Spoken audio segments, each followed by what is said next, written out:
Siyabulisa ke into zakuthi lona uthethayo nguSibanye Tyala from Zukhali Media Production Company.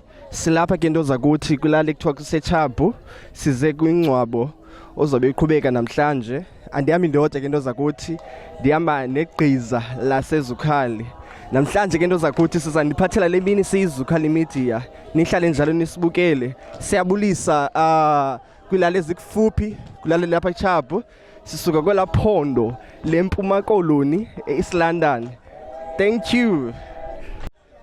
Molweni babukeli emakhaya kubulelana uthethayo mabhokela into zokuthi ke silapha ke kulelali bathi ke iChabo eBlock 3 ilali ke kude kufutshane nedolophu yaseBerlin enestrato esinye into zokuthi akho nerobot zonozotolahleka apha ecaleni kwami ke inhleke nosise bathi ke usisi zabiza elilako kwabo usizandile so saga ke into zokuthi ke yellow bone ngiyambona uthe gunqu ngathi nguthozi bakumhlobo wenene sisini njani siphile bhodwa makhonto uphile wena iphile nathi akhonto ngale mina namhlanje uZukhali Media ulapha though ke sizohamba early ke asizohlala asizoba lapha inxa yabana sine commitment ezininzi kodwa sithe make sifike apha kwelikhaya sicela usinike umfanekiso ongqondweni kuze umuntu osibukele ekhaya ayazi ba inkonzo kabani le mandibulele kuqala kuZukhali Media for ba athi kuyo yonke le program anayi busy kodwa athi make sure ba is taking a minute to be part of us kusekhayeni lamachawe apha kwaSosarha kwaNube silapha ke ngokomfihlo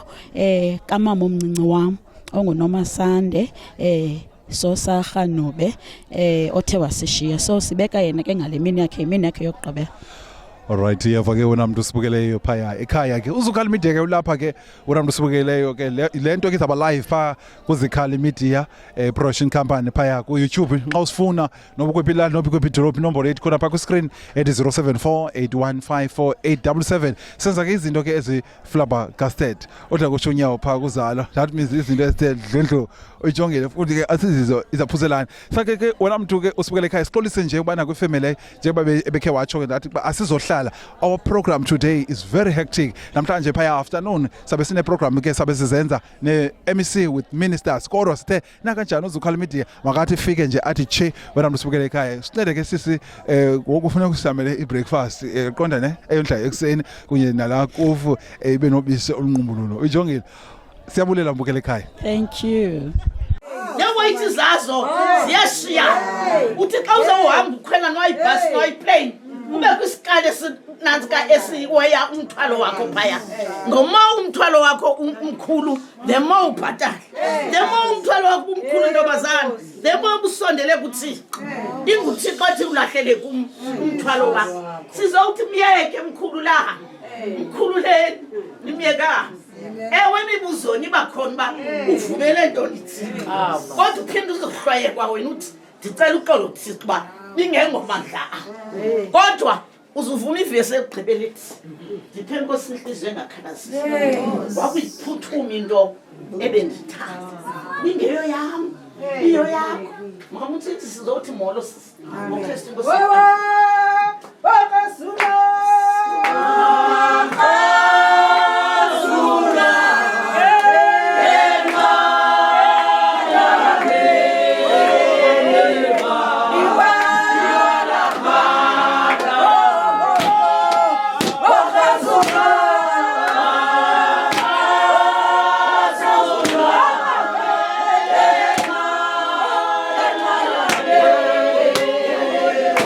You are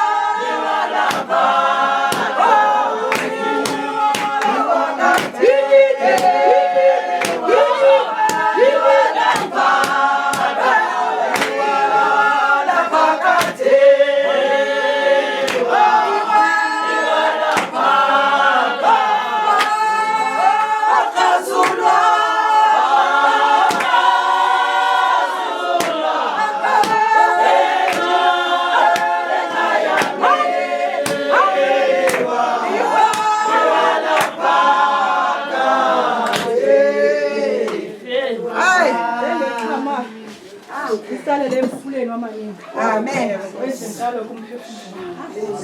Ukutsalela kuwe. Hallelujah. Molweni ekuseni. Molweni bantwana basekhaya. Amen. Nami ndithi mandime. Ndoyikulile zinyawo zakho. Nkosi yami. Ndoyikulile ile mpahla. Le mpahla sasifungile ngenye imini. Sathe bubini nasebumnandini. Siza kuthwala lo mnqamleso. Molweni bantwana basekhaya. Ndimandi nibulisa ngencwadi ezincane. Incwadi sendumiso 1:18. Athi bulelani uYehova ngokubelungile. Athi ngokubimni naphakathi nxeba yakhe. Athi undithalile umama uba mandiwe. Kodwa uYehova Thixo wandinceda. Athi isandla sokunene sikaYehova siyeyisa. Athi isandla sokunene sikaYehova siphakamile. Hallelujah. Athi singafanelana ke sindenzela zonke ihlaba zasemzantsi ngekhawule. Athi egameni lakho inene ndozinqumla. Silapha bantakwethu. Silapha bazali. Ndoyika betazi.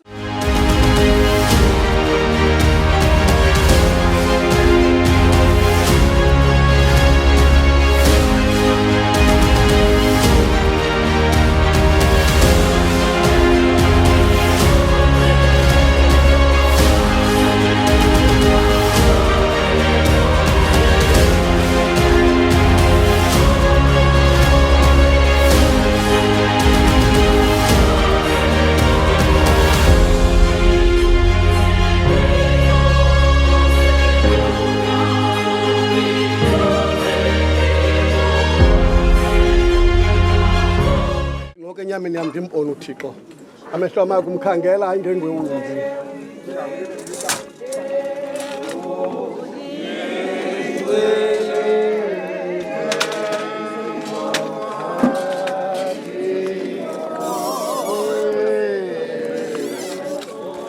asizanga nanto kuze emhlabeni kusehleni kanjalo basingephumi nanto Yehova benika uYehova thabathile igama lika Yehova madunyiswe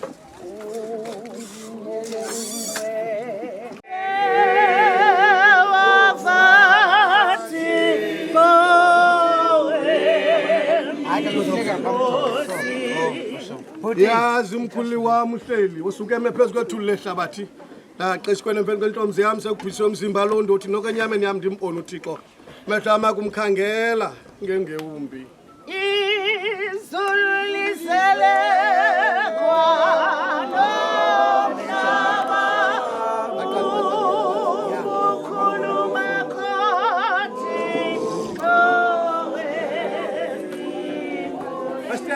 sapho lamachawe nosapho lokhadeli lihlobo zalamane bonke abazakubona tata sosakha kusincedisa bekufutshane omnye umuntu anele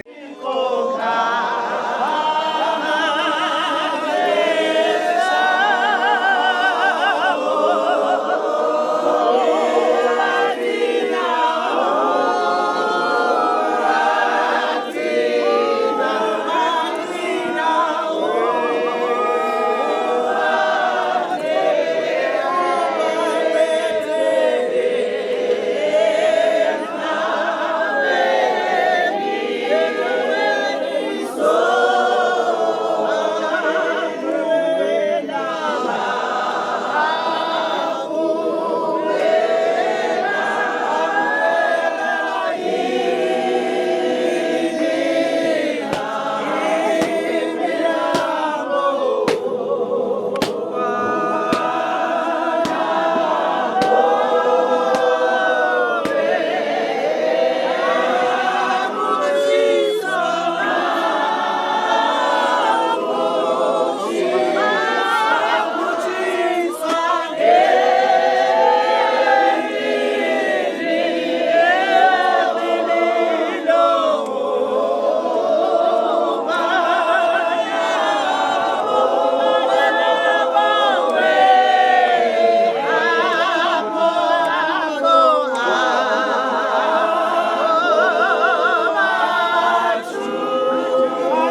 ke Rhamente ngoku sisaqalayo sibaninzi kakhulu for ohlobo sicula ngalo into eniyenzayo ohlabeleyo iyabiwa ingoma yakhe ndicela umuntu ohlabela ingoma silandele emva kwakhe sevana into ohlabela ingoma silandele emva kwakhe singabi ingoma yomuntu sicula sonke apha yontsonyama le yamakhaya yoniswanya abantu abathile sevana bethu ingoma uzidibana masingayenzi intsonyama mayibe yamuntu ohlakelwe ngumuntu masinike utata ungqokela ke ngokumshumayeli ngeziqolo eshumene esine ozawusikhuphela lo mzimba hymn number 14 ndingafundanga bethu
Shumayeli otata nomama endihamba nabo ndibulise komama notata kwikhaya lalapha ematshaweni ndibulise ulutsha nabamelwane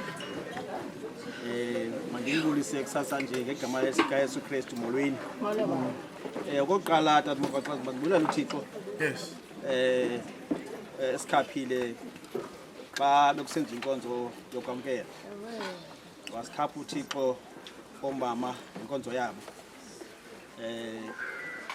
yayile nkonzo yobona apha phandle ngoku ke lusapho lapha ekhaya sikule nkonzo ngoku yokhupha umama sizawubheka ngoku emadlakeni yanguThixo kule uMarhadebe lendlela ezayihamba lo mlambo umde ukunokufa uThixo asamkhawulele amkhongozele ngengalo ezinofefe nobele amosule amaduma sizawu khupha kumama apha ekhayeni ngokuthi sifunde uThixo ligama eli uMateyu alisebenzisayo ukutsala inhliziyo zethu ukuze amehlo ethu abe nako ukuba ajonge kuye ngoba uThixo uyaqaphela into yobana thina sawungena ezinhlungwini siya amehlo wethu siwasuse kuye so xa esithi uThixo isapho lasekhaya ngiyabona uzabutsala thina Rhamente yokuba thina masiyeke ujonga inhlungu imeko yethu esikuye konke masijonge kuye yena mbangi yomgqibelelisi wokholo lwethu Yesu Kristu so aphinda athi tata uMagaxaza okwesibini kwelizwi ndinani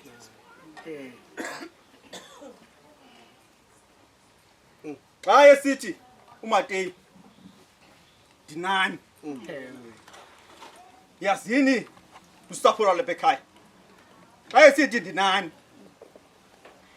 uThixo wethu uThixo ongenelelayo uThixo wethu kwimeko esingena kuyo xa esithi ndinani iva kaloku lo mbhali uthi lo mculo wasewesile athi kanti uThixo yena uyandibona uThixo xa ndililayo njalo wasuka wandibiza ngasabela njalo uThixo wethu onjalo lo noba siswelekelwe umama noba siswelekelwe udade noba siswelekelwe ubaba kodwa uThixo wethu nguThixo ongenelelayo wakuphinda imeko esingena kuyo ufuna nje into ethetha into yesibini njalo kodwa kanza ukugqibela ngoku sihambini ngokuhleba ngcabeni okwesithathu uthi lo mbhali kude kube semaphakadeni pheliswe iphakadeni lokho sithathu utsho lo mbhali uthi kude kuswe pheliswe iphakadeni ndiqethwa ke lo mculi uthi wasewesile cacisa ingqiqo uThixo uthi zodwa zigqibeke zonke uthi thabana lonke kodwa abe yena esahleli abe yena engapheli uthi uNdombhali kude kupheliswe iphakadeni qathi kude kupheliswe iphakadeni uthi uThixo yena uyawuhlala udla kusivezela uThixo kuba uThixo bancinci balapha emhlabeni ngoba uThixo wethu uThixo yena oyawuhlala uhlala kude kungaphakathi ngoba kaloku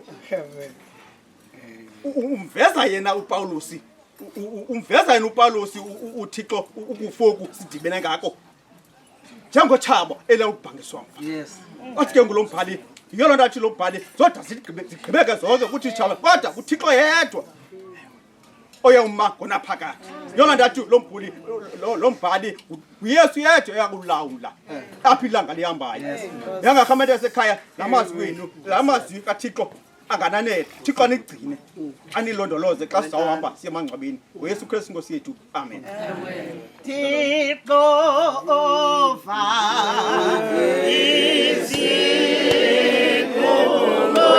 obaqasa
makathandaze ekuseni nje Thixo wethu olungileyo nzulu ndini yesimanga Thixo wabazali bethu Thixo wabantwana bethu Thixo welizwe lonke loMzantsi Afrika moya ndino namandla Thixo wale family Thixo namandla amakhulu eshiwe umzali abanye beshiwe ngudade wabo abanye Thixo wethu beshiwe abazukulwana beshiwe ngumakhulu wabo Thixo namandla amakhulu moya ndino namandla simema wena Thixo wethu ekuseni nje moya ndino ingcwele sikule nkundla Thixo wethu kuthiwa ngumarhadebelo mama nxa ndivayo Thixo namandla amakhulu sibiza igama lakho elingcwele igama elogqitha amagama onke abizwayo ezantsi emhlabeni moya ndino namandla Thixo wethu olungileyo nankumntana akho Thixo wethu eme apha Thixo namandla kule ncwadi kaMateyu Thixo wethu olungileyo esithi Thixo namandla wonke moya ndino ingcwele kwade kupheliswe ihlabathi eli Thixo wethu wena usamile unguThixo moya ndino namandla xa zawuphuma lo mama phela undini lesabatha Thixo namandla eyowulala Thixo wami emangcwabeni Thixo wami eyowujoyina ifamily yakhe Thixo wami lapho moya ndino ingcwele sicela uhambe naye Thixo wethu uthi kuloo ndawo azawulala kuyo Thixo wondlale wena njengoThixo ngoba ungumzali Thixo wethu olungileyo moya ndino ingcwele sicela uhambe naye Thixo wethu alinde Thixo wethu olungileyo ke lo khaya Thixo wethu lokugqibela azawuthi ngenye imini Thixo wethu olungileyo xa kuvukwa avuke naye Thixo namandla amakhulu wemelaza le family Thixo wethu iyazi into yokuba Thixo namandla wonke sonke Thixo wami siyedlula Thixo wethu olungileyo akukho nethemba Thixo wami lokuhlala kelizwe sizawuhamba Thixo wethu siyolala Thixo namandla amakhulu moya ndilo ingcwele thatha indawo ke Thixo wethu hamba nabashumayeli bakho Thixo wethu abazawuqhuba lenkonzo Thixo wambomeleza endleleni Thixo namandla amakhulu moya namandla nakumama untshintshi Thixo namandla ndiyakulangazelela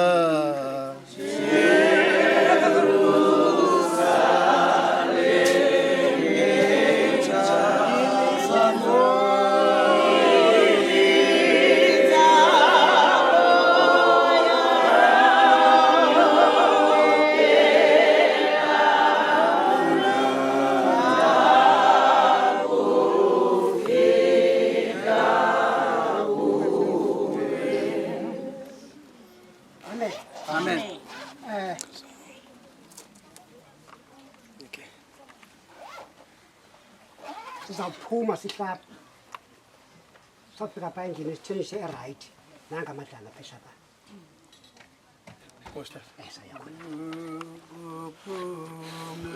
wethu siya kumhlaba wophuma sibulela Thixo namandla amakhulu ezinkonzo ziqhutywe ngabakhonzi bakho Thixo wethu wathi chapha wakumela kweli lizwe lamagada ahlabayo msindiswa namandla gcina abantwana bakho bakhusele waphephise Thixo wethu kuzabatha zikamtyholi bamele ivangeli yakho elizweni ukuze lutho babalele Nkosi yethu Yesu Kristu uthando lukaThixo uyise dlanayo kamoya engcwele bophumle kweli khaya nasemakhayeni wethu sonke ngoku de kube kunaphakade amen.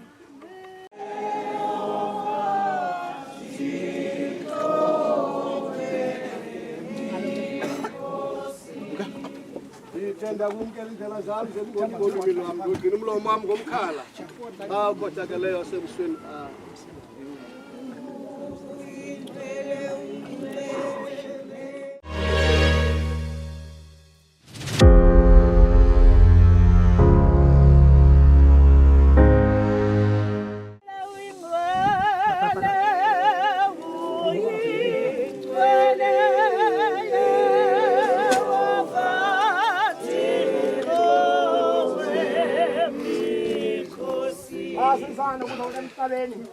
kusehlebe siyaphuma ndabana njalo yove benika yove ohluthileyo igama ke yovuke maliqiniswe uyingcwele uyingcwele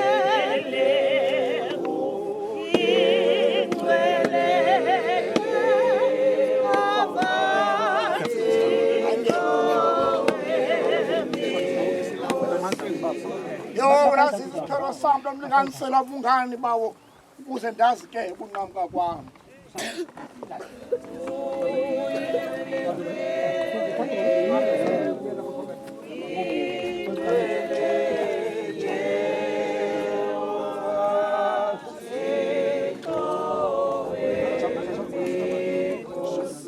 nakeni kuvuka ngesibubo okholwa kumlo befile nje kodwa kohlubo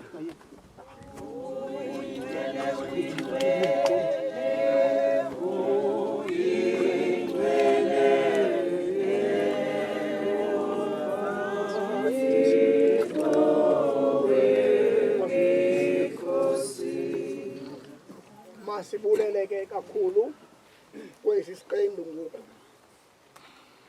xa ke sizawuqala le nkonzo lapha emadlakeni masivume iculo elapho livule umuntu wonke elaculo lesithoba ivesi yokuqala ivesi esihlanu ivesi esithandathu xa sigqiba utata uDu uRhadem asithandazele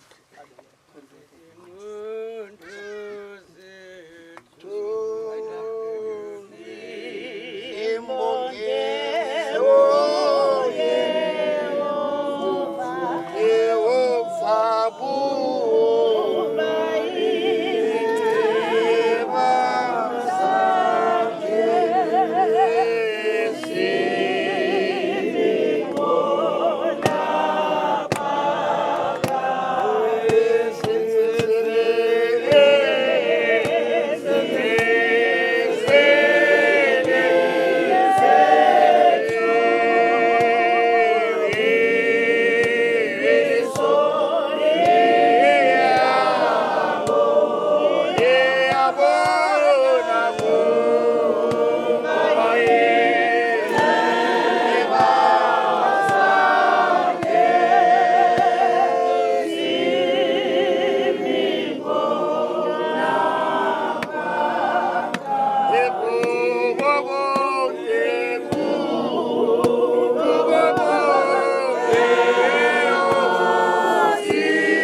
Masithandaze bawethu osezulwini isenkosi yethu enguYesu Kristu.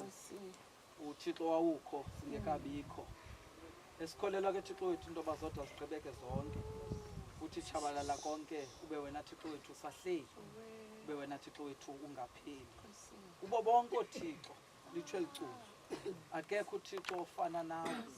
Sibulela ke uba noThixo onjengawe. Othe kusasa Thixo wethu wasikhapha kuzo zonke izigaba zalenkonzo kamama yokugqibela Thixo wethu. Sikhaphe Thixo wethu efika kowabo Thixo wethu kanye emzini wakhe Thixo wethu wasikhapha kuzo zonke inkonzo. Silapha ngoku Thixo wethu kwikhaya lokulinda. Uthi kaloku umkhonzi wakho Thixo wethu nale Thixo wethu masiyaleze kuwo. Kuba kaloku wena Thixo ngumnini wezinto zonke Thixo wethu. Siyazi intoba phakathi evekini Thixo bebe khona abantu baza Thixo wethu bazosebenza lo mzi Thixo wethu ongumzi wokulinda kamama ke Thixo wethu. Siyazi ke Thixo wethu kuba zininzi izinto ezinokwenzeka apha Thixo wethu kwelikhaya lingulomngcunya Thixo wethu. Kodwa ngalomzuzu siyangcwalisa Thixo lidlaka. Sicela kuwe ke menzi wethu intoba Thixo wethu ngcwalise ngokwakho. Likhusele ngokwakho Thixo wethu kuzo zonke izinto ezinokwenzeka apha singabi senzeka. Siyakucela ke Thixo wethu ukhusela kaloku ulungele intoba ahlale kuwo ke Thixo wethu adalinde imini kaloku Thixo yokugqibela. Siyakucela ke Thixo wethu. Siyayazi intoba xa sikholwa usithandazo kwesikolo wena unakho ukusiva. Siyaleza kaloku Thixo wethu lomngcunya kuwe. Siyaleza ke lidlala kuwe. Lobulingcwalise ke Thixo wethu usikelele. Ukuzibe indawo right Thixo wethu ekhonekileyo yokulinda kamama Thixo wethu uzaphuma kaloku umkhanyiselo ongacimiyo uYesu Kristu Nkosi yethu. Amen. Amen. Siyafunda ke page 291. Umuntu osele ngumfazi mihlobo bakhe mifutshane. Uyakhoswa nalusizi. Uyavela kanjani ukunqanyulwa njengembali. Yabe ngathi sisithunzi umhlaba. Phakathi kokuhloko bomi. Sikwasekufeni sesafuna usizo kubani na. Kuphezulu ufune kuwe Nkosi oqumbele izono zethu ngokufanelekileyo. Kodwa Nkosi Thixo amandla onke ubungcwele buphezulu kwembaliso. Nkosi namandla onke emsizo ntakhe likhulu. Sosilahlele kuhlungwini zokufa okunaphakade. Wena Nkosi sazi inhlakelo zenhliziyo zethu ungasivini nendebe zakho sofela. Sawuthana ze usinyamezele Nkosi ubungcwaliseni buphezulu konke. Thixo ngizomandla emsizo ntakhe likhulu mgwebo ofanelekileyo kunene. Siyavuma ukuba singangaziphina inhlungu zokufa siwe ekuphengo lokuthi ubo thada umhlaba ke balungele ezokumuntu tata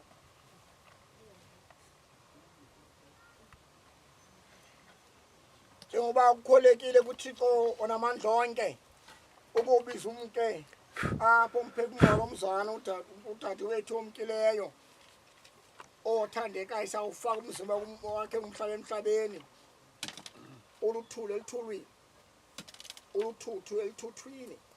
Sinethemba eliqinisekileyo ukuba abo bafika kuKristu bobuya bavuke baye ebomini ngaphakade. Ngayo inkosi yethu nomsindisi ukuthi uyakuguqula umzimba wonakele ukuze wenziwe ufane nomzimba wakhe lokungcwalisa ngokusebenza kwakho unamandla ukuze zonke inkonzo zibe phansi kwakhe. David olivela izulu silikumbhala uthi bathanga bafile abafele enkosini kwekunje uthi uma kuze baphumule kuyimizi abenkosi siphathe ngetahu siphathe ngetahu. Bawo wethu osezulwini mali mazembo welelika gama lakhe ubungani bakhe bakufike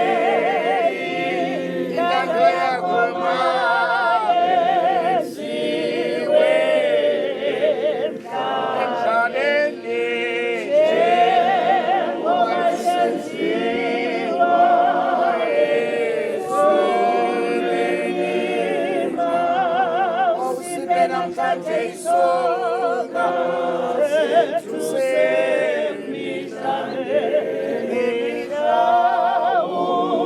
sikolele isono sethu. Yisebenzi Nkosi yethu Yesu Kristu oluvuko nobubomi athokolayo kuye aphile nokongathi ufile nohleli ekholwa nguye angabhubhi ngonaphakade. Siyazigoba sikubongoza bawo uba usivuse ekufeni sisono sidle ubomi bobulungisa ukuze siphumule kuwe emva kobu ubomi ukuze sithi kanjalo ngomhla wokugqibela xa abavukayo bonke abantu sifunyane sikholekile ebusweni bakho samkele lo thamsanqa liya kunikwa ngunyana wakho kubo bonke abathandekayo nabakoyikayo esithi izani nina nithamsanqelisweyo ngubawo nibudle ilifa ubukumkane nibulungiseleleyo kwasekusekweni komhlaba enza oku bawo nofefe siyakuthandaza ngaye uYesu Kristu umthetheleli nomkhululi wethu. Amen, amen, amen, amen, amen, amen.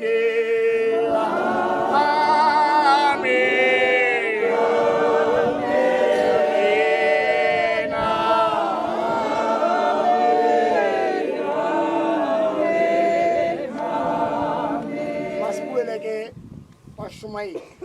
Nasi ndozenza ngesinye isicelayo lo uchongo uyawutshila njengo ze bawugqibe wonke washilike lombathise la ngubo ibekela zinki ibeka ikhuko ikari umhlaba xa sesigqibe yonke into siyavana family ningahlupheki ocongiweyo njengo uzawutshila itshapha uzawuqalise nawufa yonke into enkosi bengibani banayo Tiko akuna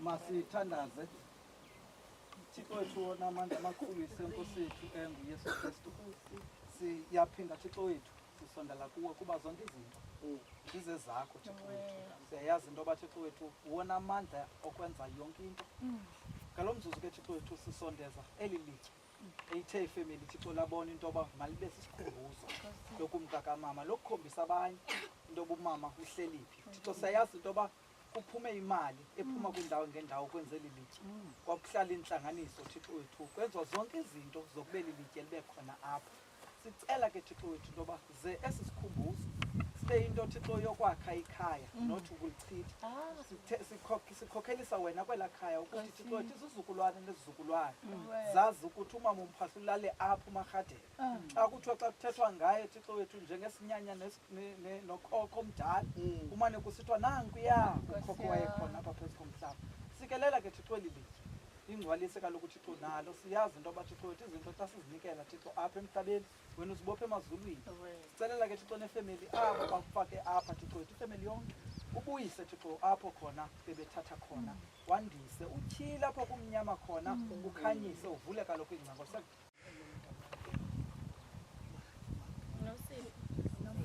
Nosipho Amoria Nube.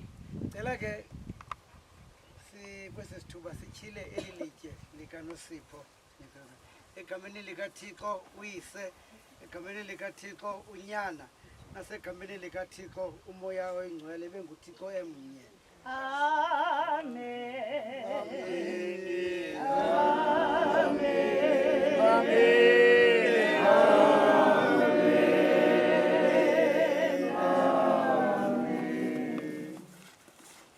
In loving memory of our beloved mother, grandmother, sister and aunt Nosipho Nomasande Nube. Born on the 17th of January 1960. Died on the 17th of March 2025. Buried on the 29th of March 2025. Rest in peace, Khadebe, Mthimkhulu, Bongane, Zulu.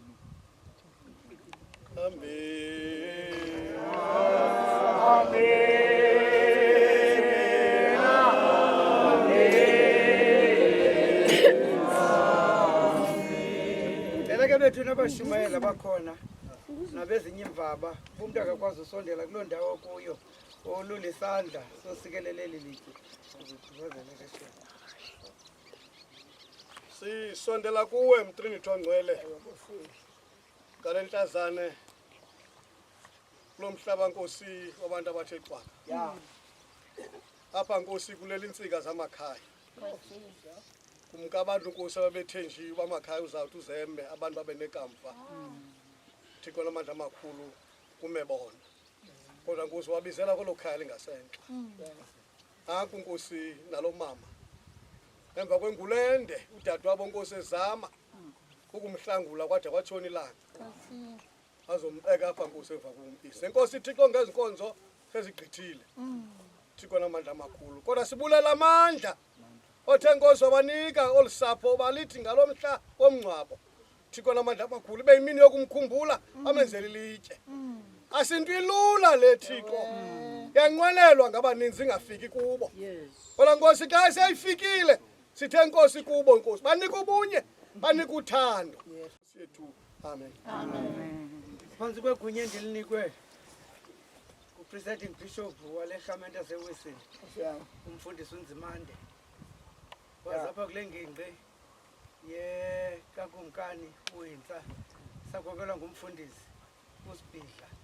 Sazapha eseketheni kwa385 sakhokelwa njengosuperintendent ngumfundisi uPeter Mthwethafa. Ndiyavakalisa ukuba eli litye ngalomhla ngale mini lityhiliwe ngameni likaThixo uyise uThixo unyana noThixo umoya oyingcwele. Amen.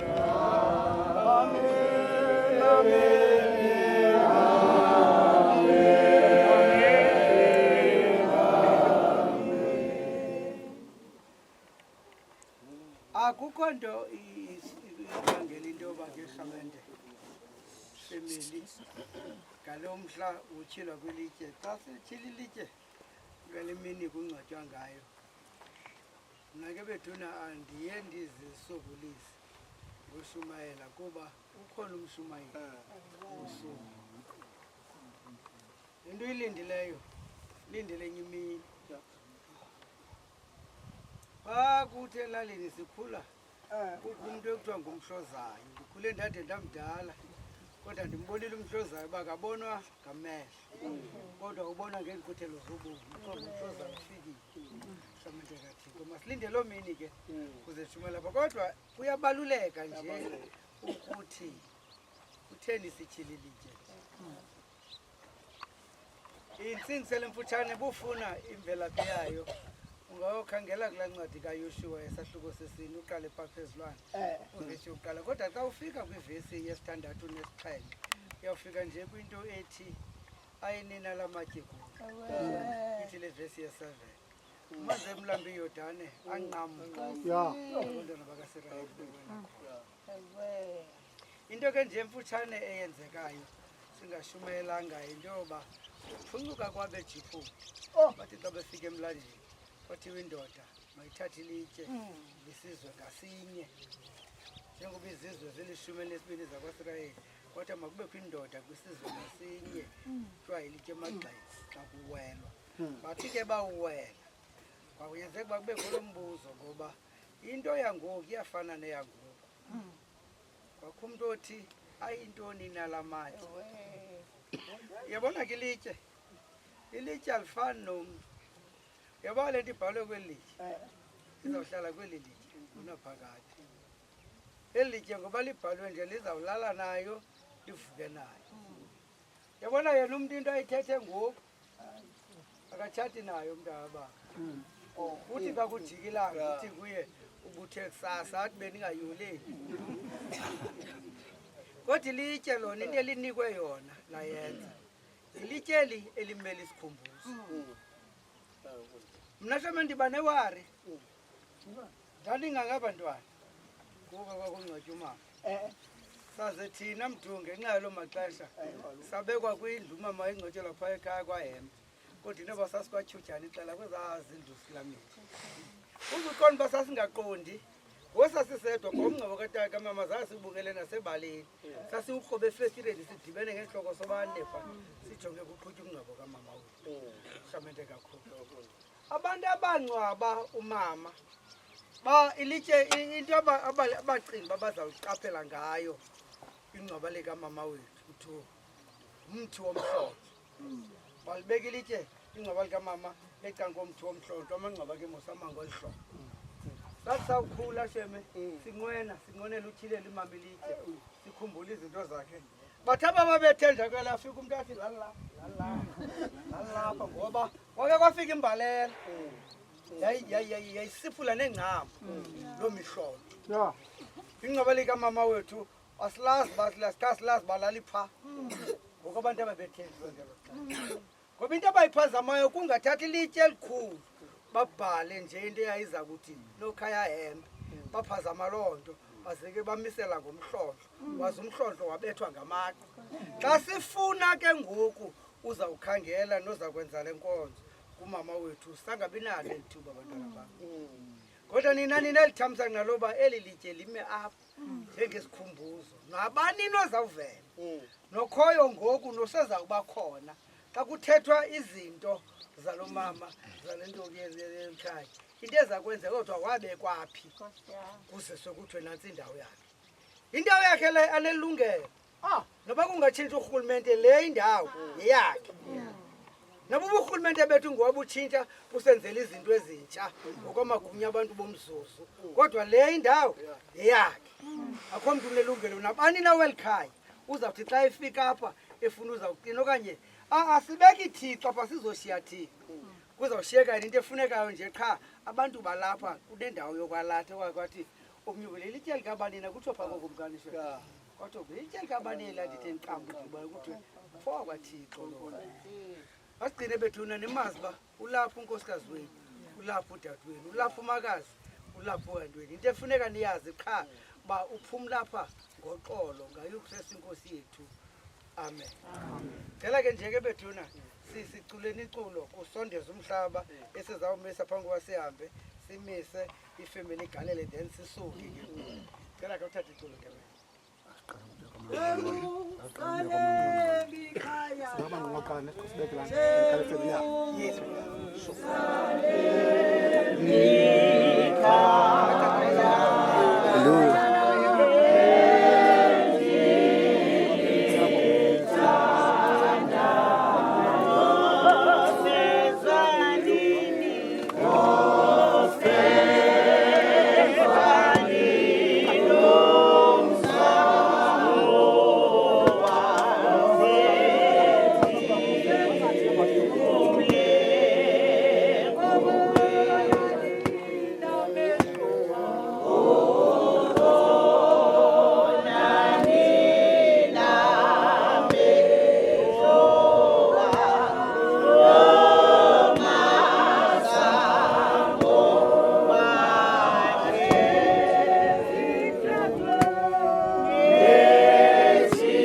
Ukhona ke futhi. Uthi umuntu ozogade uzobambela ifamily. Okay.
Ukucula sonke eliculo lamakhulu amabini amashumi mathathu nesibhozo 238 cela kuwe menzi wethu ngukumkani phezu kwethu mawutheqaleni yethu wenze ngentando yakho sihleli thina ngokungazi into zangomsa sizazi enguwona amandla onke yenza ngentando yakho enguwona amandla onke nabona ubulumko bonke enguwona fofe lonke yenza ngentando yakho ekasala butyebi bethu ngekasala kuswela kwethu nakulo lonke ilishwa kwethu yenza ngentando yakho kwasemikhuhlaneni yethu nakukuphila kwethu kude kufika ukufa kwethu yenza ngentando yakho ukuze eliculo kaliphela umama ujikele asikhokele ngomthandazo 218 sicela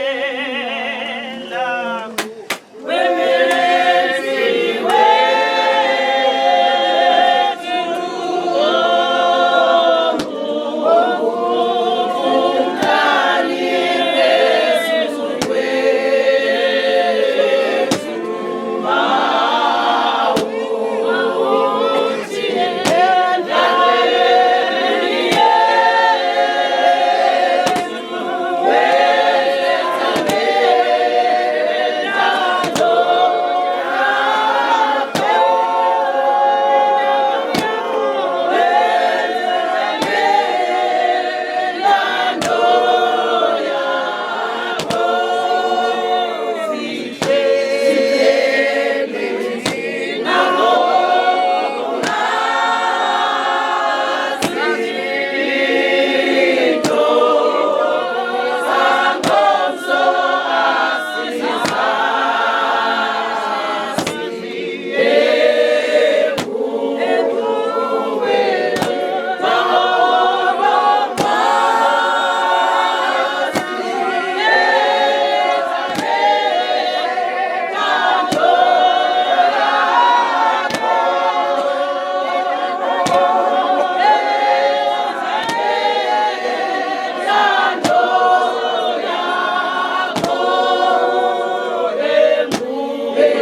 ngasangithela nceba yakho malisolungileyo isuke sude iyokutsho entsha isuke malisolungileyo empumalanga iyokutsho entshonalanga sibulela uba noThixo njengawe uThixo sazelelelayo xa sileyo ngoba namhlanje nje ekuseni sichukumisile kungoko siye seva ingxolo yezilwanyana neenkukhu zikhona nathi Thixo salinganisa sathi ankosi yesabayo sisekho emhlabeni enkosi malisolungileyo ngoba noThixo njengawe uThixo thi sawuxakeka malisolungileyo avele necele otha sawuxakeka malisolungileyo avele neyeza kwabagulayo thina singazikhayisa sisithi senze le naleya kodwa yena mntu wenzileyo nguwe malisolungileyo enkosi malisolungileyo enkosi nangosithatha kwiindawo ngeendawo uzosibeka kulo mzi malisolungileyo ukuze Thixo abantwana bakho abakhedamileyo bayeke ukukhedama Thixo ngenxa yokuva amazwi awethu osezulwini maliphathe ngobumele igama lakho uliwe emhlabeni njengoba isenziwa ezulwini mawusiphe namhlanje isoka sethu semihla ngemihla usixolele izono zethu njengoba nathi sixolela abo basonayo thina ungasingenisi ekuyekweni sisindise enkohlakalweni ngokuba kungani ubakho namandla engawakho nongcwalisa ubakho kude kube kunakade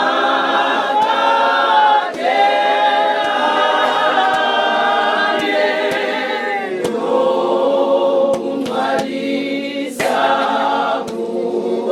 ubakho kude kube kunakade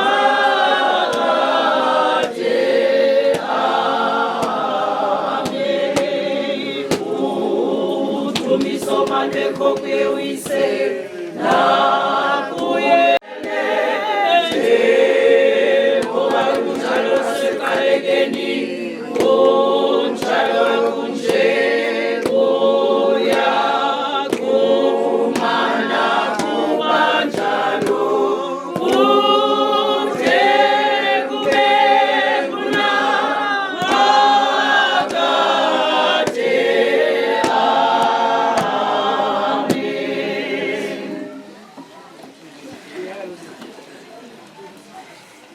Masifumane isifundo sethu sokuqala kwindumiso 139 kwindumiso ikhulu linye namashumi 39 isihloko ndaba sithi uThixo wazi zonke izinto ukuzo zonke indawo sawufunda ke usuka kuvesi yokuqala siyoma kuvesi yeshumi indumiso 139 masifunde ke nabasebeyifumene umongameli okaDavide umhobe Yehova undicocacocile wandazi wena uyakwazi uhlala kwam nokusuka kwam uyaziqonda ingcamango zam nakude ukuhamba kwam nokulala kwam uyakwela ziqhelene nendlela zam zonke ukuba akukho lizwi elulwimini lwam ongalaziyo ke Yehova kanye ngasemva nangaphambili undingqingile wasibeka phezu kwam isandla sakho kubalulekile kum oko kwazi phezulu undingabela ndingahambela phina ukumka emoyeni wakho ndingabalekela phina umka Cela bethuna utata wekhaya aye kulaa ntetho ingapha ayicela uba ndingahambela phina ukumka emoyeni wakho ndingabalekela phina ukumka ebusweni bakho ukuba ndithe ndinyuka ndiya emazulwini kulapho wena ukuba ndithe ndazandlala kwelabafileyo nako ukho ukuba ndithe ndaphakamisa amaphiko esipingo ndaya ndahlala ekupheleni kolwandle ngesinga ndikhaphayo kwanalapho isihlandla sakho sendibambe isihlandla sakho sokunene isifunda sethu mayisikale Nkosi yethu uKristu Yesu Nkosi yethu amen.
inhlahlela yabalelo kufa kube kubeni kaloku kungomuntu ukufa kwangomuntu ukuvuka kwabafileyo kuba njengokuba kuyo uAdam bafa bonke ngokunjalo nakuyo uKristu baya kudlisa ubomi bonke elo ke kolwakho uluhlu inhlahlelo nguKristu kamva bakaKristu ekufikeni kwakhe kwanduleka ukubakho isiphelo xa the wabunikela ubukumkani kuyo uThixo uyise xa ke the wabhangisa ngobulawuli nalo lonke ilunya namandla kuba umelwe yena ukuthi alawule atazibeke phansi kwenyawo zakhe zonke intaba lokugqibela uthaba oluya kubhangiswa ukufa ukuba izinto zonke wazithobela phansi kwenyawo zakhe lelizwi likaThixo eli yanginkosi yoxolo ingasikelela ukufundwa kwilizwi layo ukude kube ngunaphakade amen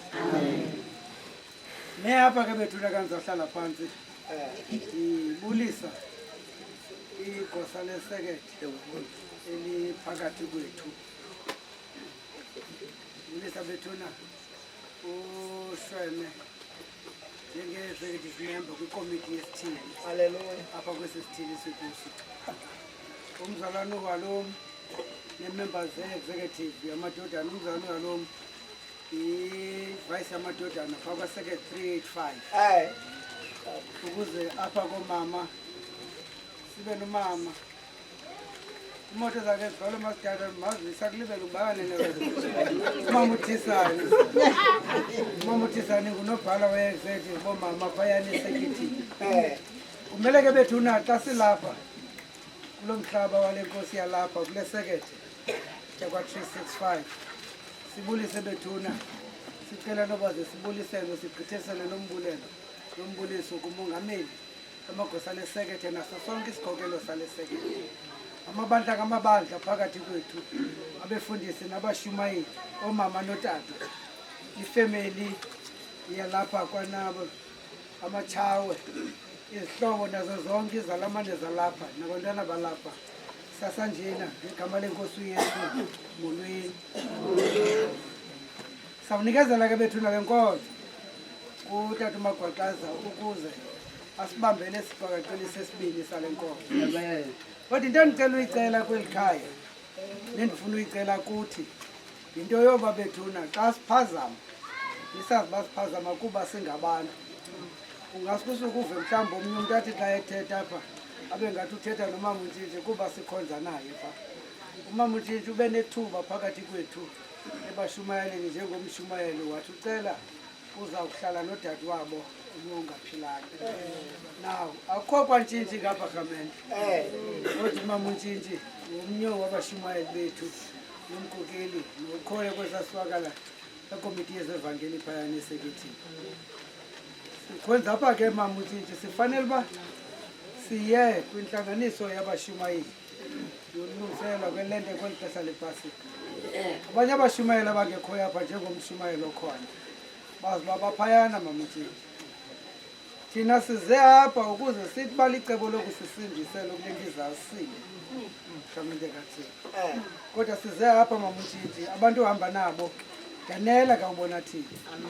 Yazi basimele bona sonke asikwazanga uba sibe lapha sonke kuba besawumangaleleka ngenxa yento yoba sibe phayana.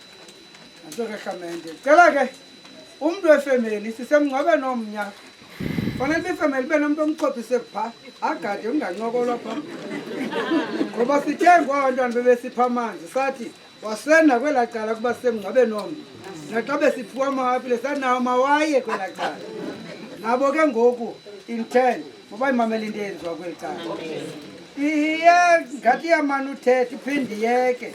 Sizawunyanzeleka ke sizawuzama ngamazwi wethu cela ke bethuna into yoba sincedisane ngomameleka. Wathathe ke le vesi shweme ngokwakho ukuze ume ngenyawo ukhokelele nkonzo.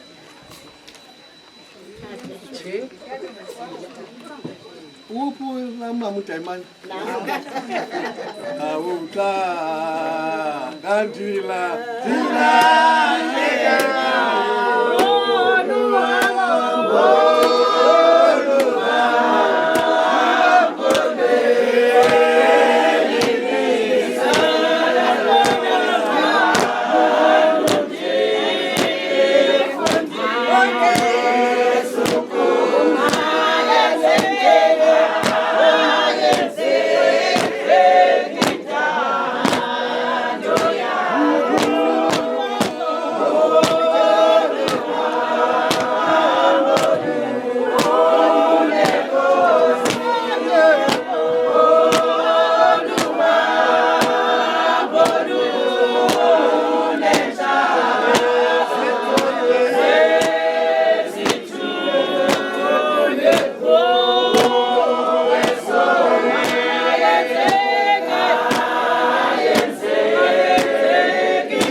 ndithathe ithuba ke rhamente lokubulisa kutata uHempe besivulela le nkonzo.